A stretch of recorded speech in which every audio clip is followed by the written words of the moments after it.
So I'm Karen Leggett. I'm a Libraries and Heritage Engagement Officer. I'm based at Gateshead Central Library and my focus is reading for wellbeing. It's not a new concept really. Libraries have always been about giving people access to stories and bringing people together to talk about those stories and explore them together. Hello, my name's Ian Kirby and I'm from the northeast of England, just outside of Newcastle, and I attend the Blaydon Library Reading for Wellbeing group. My journey started when I left work in 2016 to look after my mum, who was now, her health had deteriorated. So I was asked if I would actually have a new support care team to help to look after her. On the morning that this was arranged for, an intoxicated intruder then forced his way into Mum's house and I was the victim of a traumatic assault. The following year, when the pandemic started, just before, my mum was very ill. She passed away in my arms, and because of the pandemic nobody could come and see me, nobody could actually speak to me and obviously engage with me, so that was a very difficult period, not being able to do those things. On the day of the funeral, nobody could hug me, nobody could have contact with me. The funeral cars then brought me back to Mum's house and I walked back in and I felt I had no caring role, no job and, in my words, no future.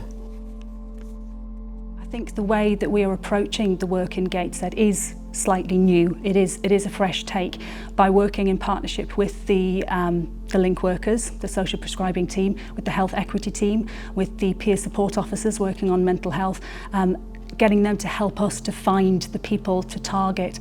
I think previously we would have waited for people to come to us to maybe ask for help, but to sort of get a bit of support.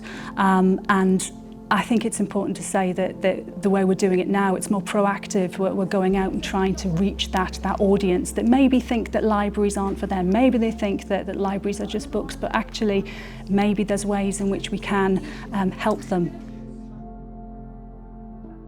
I attended Blaydon Walk-in Centre. They referred me to my Blaydon surgery.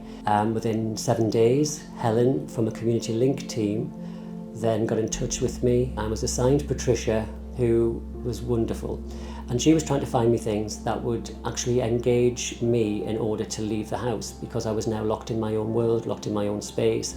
My shopping was delivered, I didn't go over the door, and she said on one occasion, there's going to be an event, she's setting up a Reading for Wellbeing group. Would that be something you would be interested in? Reading, wellbeing, perfect. I actually didn't want to leave the house that morning, didn't know how I was going to leave the house. I was in, like I say, a dark place, and then something said in me, these people have been very kind, they're putting this event together. Even if you go along and you didn't like it, they've tried. You know, I was very grateful for that experience on that day. So when people are referred to the scheme, sometimes we don't know much about them, maybe we don't know their background.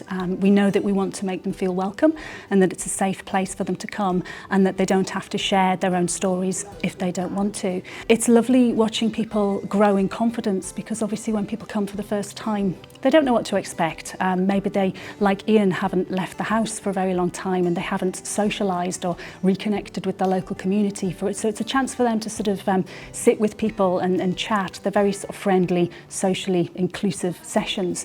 But it's also lovely sort of watching them perhaps rediscover a love of reading. Perhaps they didn't know that they had.